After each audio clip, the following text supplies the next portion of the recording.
Breaking news చూస్తున్నాం. కృష్ణా జిల్లా ఇనగుదురు police station వద్ద తీవ్ర ఉద్రిక్తత నెలకొంది. తమకు రావణ్ను అప్పగించాలంటూ జన సైనికులు ఒక్కసారిగా పోలీస్ స్టేషన్ పైకి దూసుకెళ్లారు. పోలీసుల భద్రతా వలయాలను, బారికేడ్లను సైతం లెక్క చేయకుండా స్టేషన్ గోడలు దూకి అదుపులో ఉన్న రావణ్ పై దాడికి ప్రయత్నించడం స్థానికంగా తీవ్ర కలకలం రేపింది. జన సైనికుల దాడిని పోలీసులు అడ్డుకోవడంతో స్టేషన్ ప్రాంగణంలో గందరగోళ పరిస్థితులు ఏర్పడ్డాయి. పోలీసులతో జన సైనికులు వాగ్వాదానికి దిగడంతో పరిస్థితి ఉద్రిక్తంగా మారింది. ఇక శాంతి భద్రతలను కాపాడేందుకు పోలీసులు అదనపు బలగాలను రంగంలోకి దించారు.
ప్రశ్న రావణ్ అనే వ్యక్తి ఇక్కడ పవన్ కళ్యాణ్ గారి మీద, కులాల మీద, మతాల మీద తన యూట్యూబ్ ఛానల్ ద్వారా, ఇన్స్టాగ్రామ్, ఫేస్బుక్ ద్వారా ఉప ముఖ్యమంత్రి పవన్ కళ్యాణ్ గారి మీద కూడా అనుచిత వ్యాఖ్యలు. ఒక క్రిస్టియన్ మీటింగ్ వచ్చి నువ్వు దేవుడి గురించి నేను హేతువాదిని అని చెప్తాడు, ఏ దేవుడిని నమ్మనని చెప్తాడు. మళ్ళీ క్రిస్టియన్ మీటింగ్, దేవుడి మీటింగ్ వచ్చాడు.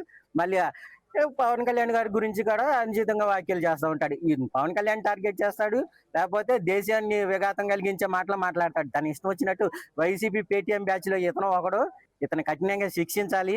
మళ్ళీ నేను పవన్ కళ్యాణ్ ఆరాధ్య నటుడిని, ఆరాధ్య ఫ్యాన్ ని, నా ఆరాధ్య నటుడు పవన్ కళ్యాణ్ గారు, నేను ఒక్కటే చెప్తున్నా, చెప్పు తీసు కొడతా, ఇది పవన్ కళ్యాణ్ డైలాగు అని చెప్పేసి నువ్వే మాట్లాడతావు. నిన్ను చెప్పు తీసు కొట్టాలరా? అసలు నువ్వెవడోరా అసలు పవన్ కళ్యాణ్ గారి గురించి, డిప్యూటీ సీఎం గురించి మాట్లాడతాకి? యూట్యూబ్ ఛానల్ ని, ఫేస్బుక్ ని, ట్విట్టర్ ని నడుపుతున్న రావణ్ అలియాస్ జోసెఫ్ అనే అతని పైన అనుచిత వ్యాఖ్యల పైన నిన్న స్టేషన్ లో కంప్లైంట్ ఇవ్వడం జరిగింది.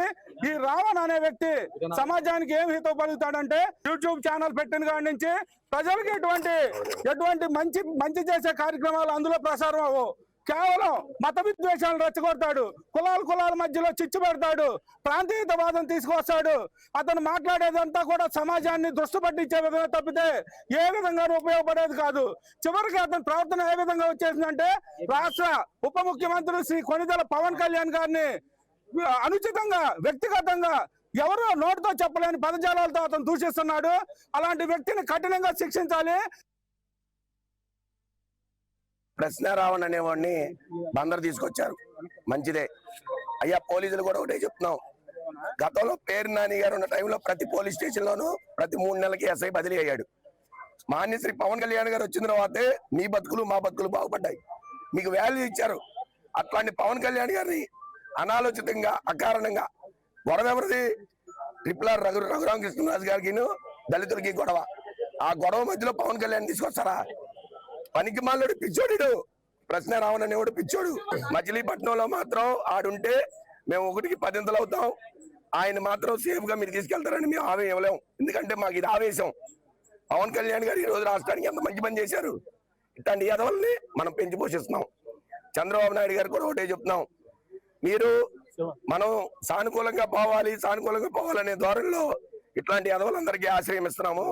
ఇటువంటి వ్యక్తుల మీద తక్షణమే 24 గంటల లోపు చర్యలు తీసుకుని దేశద్రోహం కేసు బనాయించి వెంటనే లోపలేయాలి.